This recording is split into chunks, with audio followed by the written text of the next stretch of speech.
almost there. Yeah. I should have.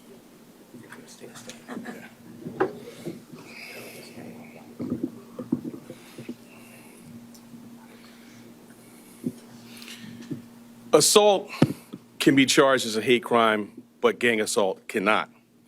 So if one person beats up another person because of the victim's race, that assault can be charged as a hate crime. But inexplicably, if a group of people beat someone up because of their race, that gang assault, as the law calls it, cannot be charged as a hate crime. That needs to change. Rape in the first degree can be charged as a hate crime, but other sexual assaults, like forcible touching, cannot. That too needs to change. Anti-Asian slurs on a Chinese restaurant or homophobic slurs on a gay bar can't be charged as a hate crime. That too must change. And that is why we're all here today. And I thank you for covering this announcement about very, very important legislation. It's my honor to be joined by the sponsors and architects of the Hate Crimes Modernization Act, Assemblymember Grace Lee and State Senator Brad Hoylman-Siegel. We're also joined by our colleagues in city government, our borough president, Mark Levine, Councilmember Keith Powers, our partners in law enforcement. We have so many partners that our key partners in the NYPD. There we are. Our key partners in the NYPD, Detective Inspector Gary Marcus and Detective Phil Weisbord. We literally can't do any cases without the NYPD. We are partners hand in hand. Our hate crimes leadership with Hannah Yu, they're working literally together every day. And perhaps most importantly, all of our civic groups that are represented, the beautiful fabric of our island. And even though I'm Manhattan District Attorney, I'll speak for the entire city. This is the strength of our city. And so to stand alongside our civic groups and others who have led for so long in so many ways is truly an honor. And it makes sense that we have a diverse group standing together. As I've often said, hate crime does not discriminate. It has targeted all of our communities. And so in some ways, while we're drawn together by many good things, we're also drawn together because of hate crime. More than 2 decades ago, New York state law first recognized that bias-motivated crimes inflict harm far beyond the immediate victim. It's right there in the preamble, right there in the legislative history. These crimes traumatize and inflict fear far beyond the individual. They go to the entire targeted group. They tear, as the legislative history says, at the very fabric of our communities, undermining the mutual trust and respect that is vital to a diverse democratic society. Therefore, the hate crimes laws seek to deter these acts by increasing criminal penalties commensurate with the increased harm that come with hate crimes. When I ran for district attorney, hate crimes was at the forefront of our agenda. We talked about it. We were in the midst of an increase then. When I was my first testimony before the city council, and when I asked for additional budget, we got $1.7 million from our city partners, and we expanded our hate crimes unit using that funding. We increased the number of specially trained, cross-staffed assistant district attorneys from 2 to 17. We hired specifically trained investigators and analysts to help us build cases working hand in hand with the NYPD. And we added counselors and advocates to support survivors of hate crimes, and importantly, community outreach staff. We had some members of some communities saying, how can we trust you? You literally do not speak our language. We've changed that. We've filled roles. We've deepened out our language capability, and importantly, our cultural competency as well to serve Manhattan's many communities. Sadly, citywide hate crimes reported at the NYPD have more than doubled from 2015 to 2022. Last month alone, reported hate crimes more than doubled compared to last October, and my office sadly and tragically has nearly 140 open hate crimes cases as we speak. And that brings us really to this moment and why we need these common sense fixes to our laws. The hate crime laws enumerate specific offenses that can be charged as hate crimes. If we prove that the person committing the offense was motivated by a belief or perception about the victim's perceived or actual membership in a protected class, such as race, religion, national origin, gender identity, disability, or sexual orientation, the crime and potential sentence are bumped up one level. So, for example, an A misdemeanor is bumped up to an E felony to a D, and so on. The current list of eligible offenses, as I outlined just a few examples at the top, contain glaring omissions, and they do not comport with our practice, what we are seeing day in and day out in our cases with the NYPD and our interaction with survivors. Over the course of nearly a year, we've consulted with the NYPD, with our legislative partners, and with many of the civic groups here with us today to work on common sense fixes to address what are clear, glaring omissions in the statute. So today, we are here to talk about a bill that will plug those holes. We'll add 31 new eligible offenses to the hate crime statute. And again, that's born out of our collective experience. What we're seeing on our docket, what the NYPD is seeing, what our legislators are seeing, and most importantly, what our community members are seeing. I'll remind folks, this is still an underreported crime. We are still reaching out to communities to make sure they trust to come forward with us. And you can imagine the conversations when things that inexplicably can't be charged as hate crimes, we have to have those conversations with survivors and victims. While these changes have long been in the works, they are unfortunately newly urgent. The current surge in hate crimes reported to the NYPD follows a pattern, and it's a pattern that we've sadly seen many times.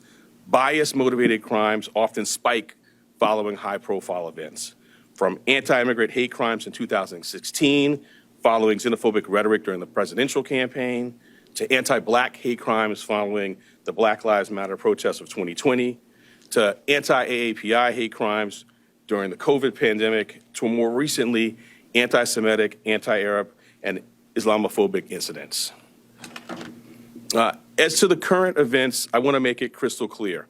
Harassment or violence against Jews here in Manhattan or against Muslims or Arab Americans here in Manhattan is plainly not acceptable. And more to the point of why we're here today, it is a crime, full stop. As New Yorkers, we can and should exercise our First Amendment rights to voice our opinions and petition the government about foreign policy and any other matters. We can disagree vigorously about policy.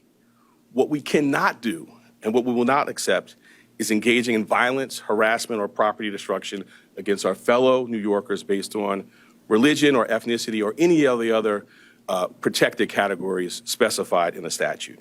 My office will and does investigate and prosecute hate crimes vigorously, and with the help of the state legislature, we hope to ensure that the scope of what we do, the scope of our hate crimes law, becomes sufficient to protect all of New York's diverse communities. So with that, I want to turn it over to, I can remember having coffee with Assemblymember Grace Lee shortly after she was elected, and there were a lot of things that were on the agenda, a lot of thoughts and ideas that she wanted me to know.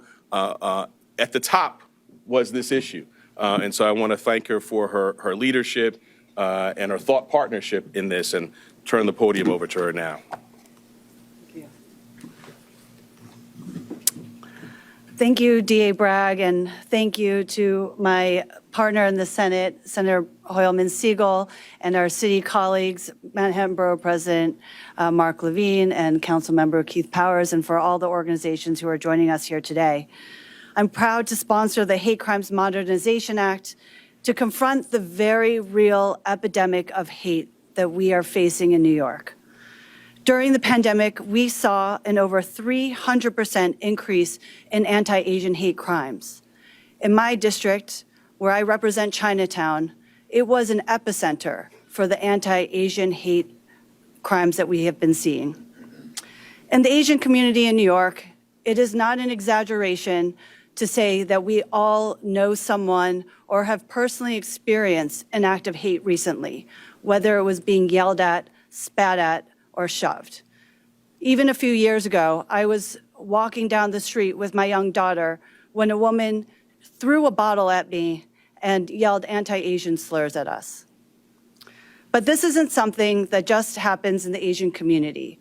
We know that many vulnerable communities across New York are experiencing this, including the Jewish, Muslim, Black, and LGBTQ communities.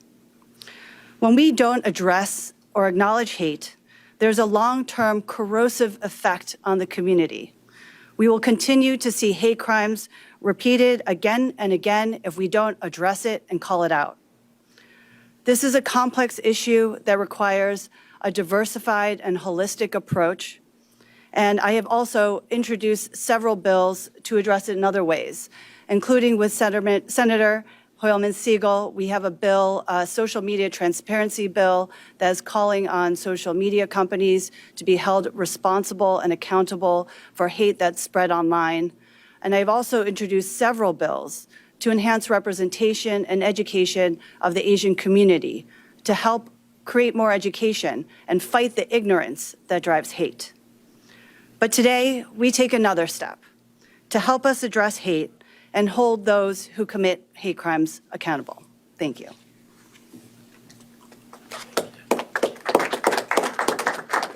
All right. I don't think our speakers need much introduction, but I will note, as Senator Hoylman-Sigal comes up, the last time he was here, he's no stranger to one Hogan. We were talking about ghost guns and ghost gun legislation that we hope will also be passed. And a feature of that conversation was prescribing the distribution of the CAD files, the art sketchings that are the sort of architecture for printing out ghost guns. And one of the most disturbing features of that conversation that just came rushing back to me as I saw you was that in those chat groups where the CAD files are being exchanged, the thing that's most disturbing to those in the NYPD and our hate crimes unit is the hate that is in those rooms, combined with the fact that they're swapping ghost guns, which can be used clearly to harm people. So just wanted to, you don't need any introduction, but I wanted to note that as I saw you. So thanks for your leadership on both these issues.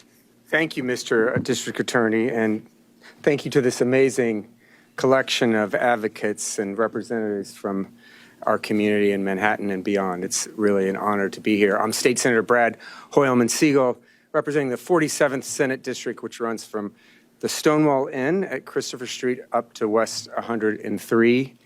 As my colleagues like to remind me, my district is from the gay bars to Zay bars. That's what they tell me. I again want to thank the District Attorney and Assemblymember Lee for their leadership, because hate crimes in the U.S. are higher than they've been in decades. And as elected officials and law enforcement, we have to step up to protect New Yorkers and hold hate accountable.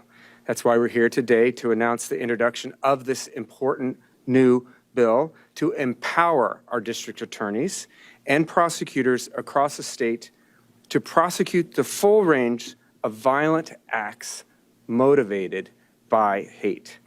This legislation, the Hate Crimes Modernization Act, will allow over 30 additional offenses to be prosecuted as hate crimes, including gang assault, rape, arson, and murder.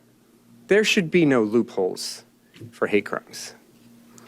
These criminal behaviors easily fall under the common conception of what constitutes a hate crime, but they were excluded from the legislation creating our hate crime statute in 2000. You might ask why, and I think the reason is we haven't seen the level of hate crimes in New York as we're seeing right now.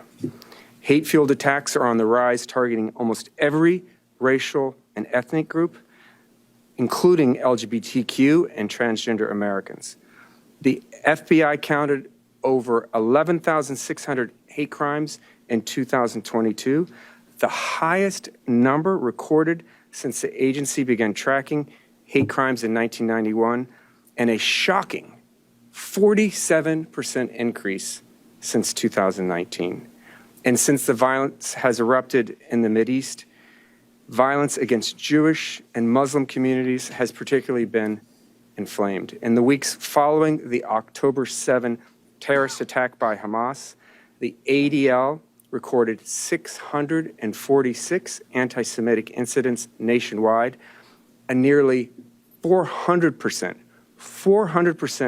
increase year over year compared to 2022. And there have been similarly incidents against folks of against Islam, Islamic phobic incidents over the same time period, 774 complaints of Islamic phobic incidents over the same time period, a 182% increase over any given 2-week period last year. What we've done in New York to defend New Yorkers against hate, we should be proud of, including by enacting legislation that helps inform the bill today. The Hate Crimes Analysis and Review Act of last session now provides lawmakers and policymakers with data disaggregated by race, gender, religion, and sexual orientation for New York City, data that shows how hate crimes against gay men, for one, have doubled since 2018. And we're also thankful to Governor Hochul for the $75 million in funding she just released to combat hate crimes. I'm going to commit, along with my Assembly partners, for even more funding for religious and community centers to upgrade their security and protect themselves from violence as we work toward this year's budget. In the meantime, we have to empower District Attorney Bragg and others to prosecute these crimes for what they are, hate and bigotry. This legislation will make law what any New Yorker knows. If a crime is motivated by bias or bigotry, then it's a hate crime, plain and simple. Let's protect New Yorkers. Let's fight the rising tide of bigotry. Let's send a message to those who might perpetrate hate crimes. New York does not welcome you, and if you commit your heinous acts, we will prosecute you. Thank you, District Attorney. Thank you, Senator. I am honored to share a constituency with our borough president. Our jurisdiction is exactly the same. And as a result of that, we're in a number of community meetings together. And I see him travel, first virtually when we were first in office, but now physically throughout the borough and touching and leading in our diverse communities. And I thought of him when I talked about building out our language capabilities because he is literally connecting in the language of so many different neighborhoods, which I think is not a small thing. I mean, it's one thing we heard time and time again from a lot of communities, and we've really worked hard to develop. And I go from community to community, and I see you not only having very deep relationships, but literally being able to speak in the language of so many communities of the Bureau. So turn it over now to our borough president. Thank you, DA.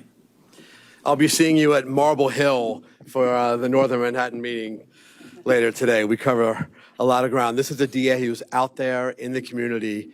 It's remarkable. I'm so grateful for the way you've stood up for the safety of every person in this very diverse borough, no matter their background, and you're doing it here today. Thank you, DA Bragg. And to my friends and outstanding lawmakers, Assemblymember Grace Lee, State Senator Brad Hoylman-Siegel, thank you for pushing this very important legislation. To my friend and partner in all things city government, Councilmember Keith Powers as well. You know, you can chart the rise in hate crimes in New York City to almost a precise date in 2015.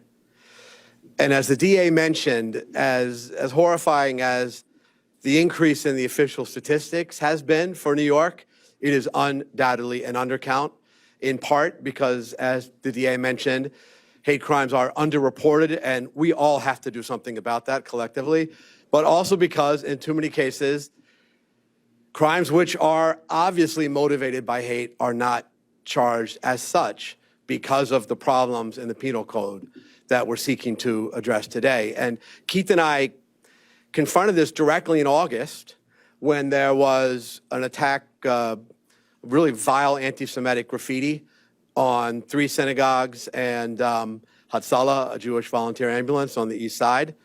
And we learned that it couldn't be charged as a hate crime. That same, I do want to acknowledge that I believe the DA has been able to charge in that case on a different count, and that the community took note of that and feels relieved to see your action on that. So thank you, DA.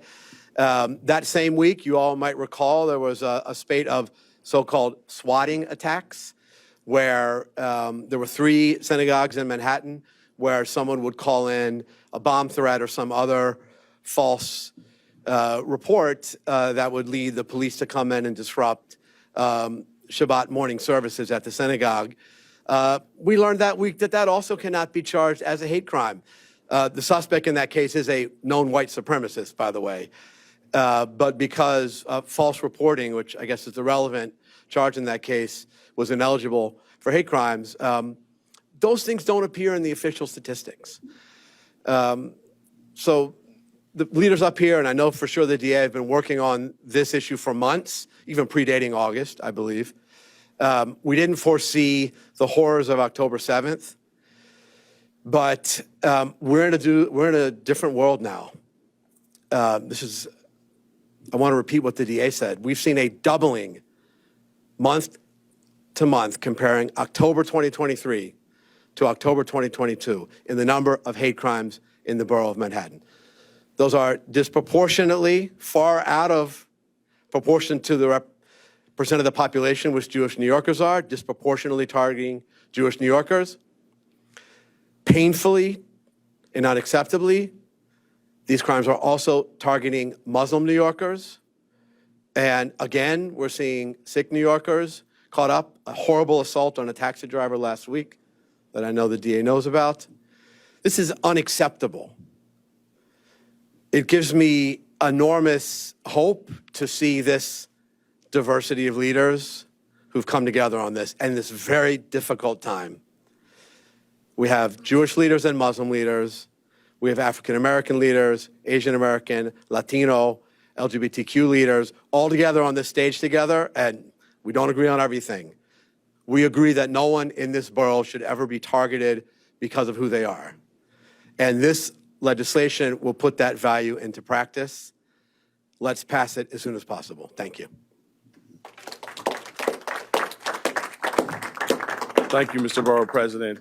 I mentioned the $1.7 million that the City Council and the city put into the budget, which really allowed us to expand our hate crimes unit. In addition to the enforcement work, some of which the Borough President mentioned, that's also allowed us to reach out and have, I don't know if she's Sariv, who runs our outreach. I don't see her, but she's been able to really reach out. And every law that I know I've worked on over the past, right behind me. Okay, there, okay. Who's been able to reach out and sort of, as I think about how we get this passed, I think back to every law that has made its way to signature has been because of community groups and civic groups. And so that is, as we speak, I think about the force behind that. And I'm happy that the council and the city funded us so we could expand our enforcement, but also so we can expand our community outreach and so we can be in partnership. And that is a great segue to our Councilmember Powers, who was a fighter for us in that and has been leading on this and so many other issues. Thank you. Thank you to District Attorney Bragg, and I will be the first to say we need to give you more money to continue to do that work. And I know I'll be getting a phone call around budget time on that exact sentence. But I want to thank the District Attorney. I want to thank State Senator Hoylman, Senator Lee, and of course the Borough President Mark Levine as well. The Borough President touched upon it, but over the summer we had some vicious attacks on houses of worship, synagogues in my district. And as we rallied with the community and went out there forcefully to denounce them, we realized that the laws were not fit to meet that moment. And we were heartened to hear that when we talked to the district attorney's office that they were already working on this issue. We were calling for this exact law to be introduced and hopefully passed. And we had great partners in Albany and, of course, our district attorney who are already working on those. Those attacks we all saw so easily were completely unacceptable. And our community, religious, our community leaders, our elected officials were out there to denounce those senseless acts of hate and to call for that exact update of our hate crime laws. And thank you to the NYPD and thank you to DA Bragg. The perpetrator was indicted last month and charged with 4 counts of criminal mischief as a hate crime. And I do want to repeat what the Borough President said, which is our community is thankful for your work. But we had been out there during COVID fighting to make sure that the AAPI community was supported at times when they were under attack. And we will always stand out there to make sure that every community feels supported, because we say this sometimes, New York City is the greatest city in the world. We celebrate our diversity, but what happens to one community will happen to another community. And that's why we're here today. And that's why we are, and this coalition here is so important, because we need to stand up together against any act of hate. And so, and let me tell you, the folks that are doing this have tremendous amount of hate, and they will come for other communities as well. So we want to, I want to thank the state elected officials for taking this action at a really important time. I want to thank the DA for being on top of this issue when we were talking to them about it in August, and of course to Borough President Levine, who was one of the first up there on the Upper East Side with me, talking to leaders and making sure the community knew that we were going to not just say it, we were going to do something about it. And I think that's the most important thing. We know we have to say it, and we will keep saying it. And we have to do the outreach, we have to do the community stuff too, but we have to send a clear message to folks. This is completely unacceptable. And I'm glad that the Manhattan is leading the way, because that's what we should be doing. So thank you to everyone who's standing up here with us today. I want you to know that we will continue to stand up for every community who feels under attack. And by doing this today, this is a meaningful and tangible action in order to do that. So thank you, everyone. So I have one, I misspoke, and I apologize, Inspector Marcus. Deputy Inspector, I apologize. I got your title wrong, and I would say I think it's because you do so much work, have you in so many different lanes and so many different titles. I demoted him by mistake, which I think is a compliment, because he's in the weeds doing the work, but he's also a deputy inspector leading the work. So I just wanted to make that clarification. Sorry. We're going to take on-topic questions. Yeah. What are the chances of passage of this? Because I don't see anyone from the governor's office here. They indicated, has the governor indicated whether she should sign this? So I'm going to leave that to my legislative leaders, but what I will say is, well, I'm going to respond in part, but then I do want to get, as I said earlier, and I've been a part of a number of bills becoming laws, and I think and I say this with all respect to our legislative leaders, the power is in the coalition, and I think the breadth of the coalition and just the common sense nature of this. I mean, some of the things we talk about, sort of the swatting, that you can't do as a hate crime, murder. I mean, it is so common sense. I think the reason jumps off the page, but I'll come back. But do either of you want to say anything about the passage or? Just that the governor usually doesn't comment on pending legislation, so that's not surprising. That said, we've seen her interest in this issue, including the $72 million that she recently released for hate crimes funding. So I think we have an ally in Governor Hochul, but we'll see when we reconvene in January. The chances of anything? I think good. With this coalition, I think anything's possible. I'll say it for you. It's good. They're good. They're good. It's going to pass. It's going to become law. The other thing I would ask, in October 2023, 101 hate crimes reported as opposed to recorded. But I'm wondering, if this bill were passed, so you modified, 485.05 penal code, what number would that be approximately? Do you have any idea what it would be? Would it be double that? A sense of a third? Is the third more? I think it's hard to know with precision, but what we definitely know is that there's an undercount in what gets presented to us, and that's why the community outreach is so important. And then there are times when, we're going to charge a crime. There's a crime in the penal law, but it doesn't reflect that it's a hate crime. And I think that's really important. We hear that from survivor after survivor, victim after victim, and community after community, that calling these as hate crimes. So those numbers will accurately reflect. I mean, it's hard to know how many resources or how to sort of address an issue completely and thoroughly if you don't have a complete number. And so we have some internal tracking, but this is going to make the charges reflect what actually is the conduct. And as one of the speakers said, really, this is common sense stuff. So what people are walking around calling a hate crime, this will, fill the gap and make them actually hate crimes under the law. Lisa, there's several videos circulating, people carrying down posters, kidnapped hostages, leading to very tense moments. Are are these hate crimes? Would they qualify as hate crimes under the law? So I can't talk about any specific instance. What I can say, and I think you've heard about sort of the expansion of our unit. You've heard about the commitment of resources. And so I mentioned how many cases we have now. We are actively investigating and doing it in a rigorous, fact-borne way. And that's the approach we've been taking, for the last couple of years. The unit is working hard day in and day out. And so we get the complaints. I know we have the hotline number, so the most important thing I would say is for people to report to us so we can factually assess and apply the current law, and then hopefully we'll get this expanded law, which will allow us to do even more. So it's like a case-by-case basis? Certainly. I mean, all of our cases are very fact-borne. We are doing, and I think this is something I also heard prior to being in office, and something that I want to really credit the NYPD and our unit and the community working in partnership, which is the rigorous evaluation of the facts.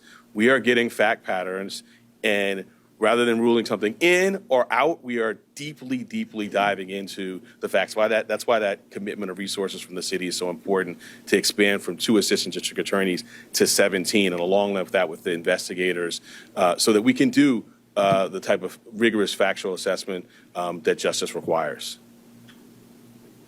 Mr. Attorney, I'm trying to square these numbers with the CompStat numbers, which say year-to-date hate crimes are down by 25.9%,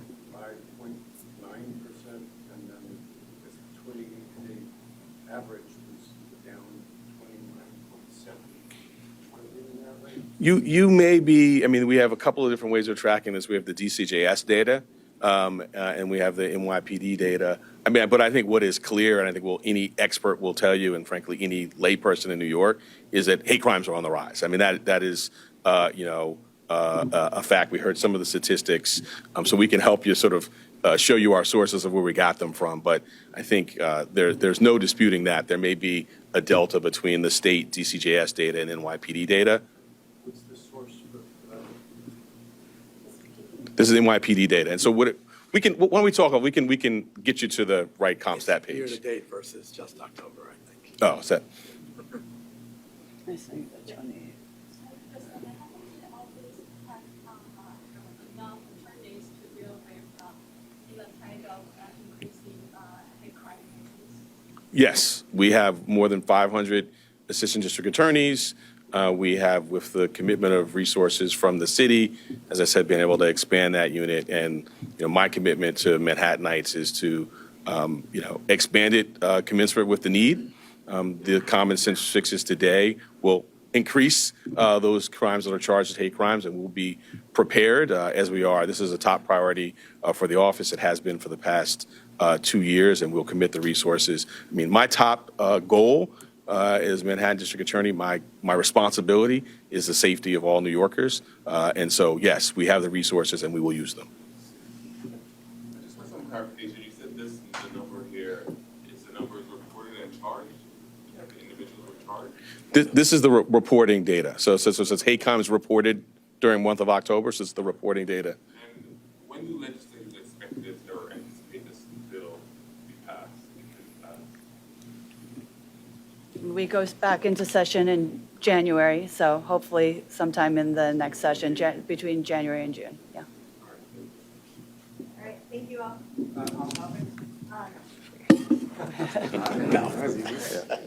We have a room in the back. Thank you for sponsoring this. Oh, of course, yeah. Yeah, hopefully get expanded.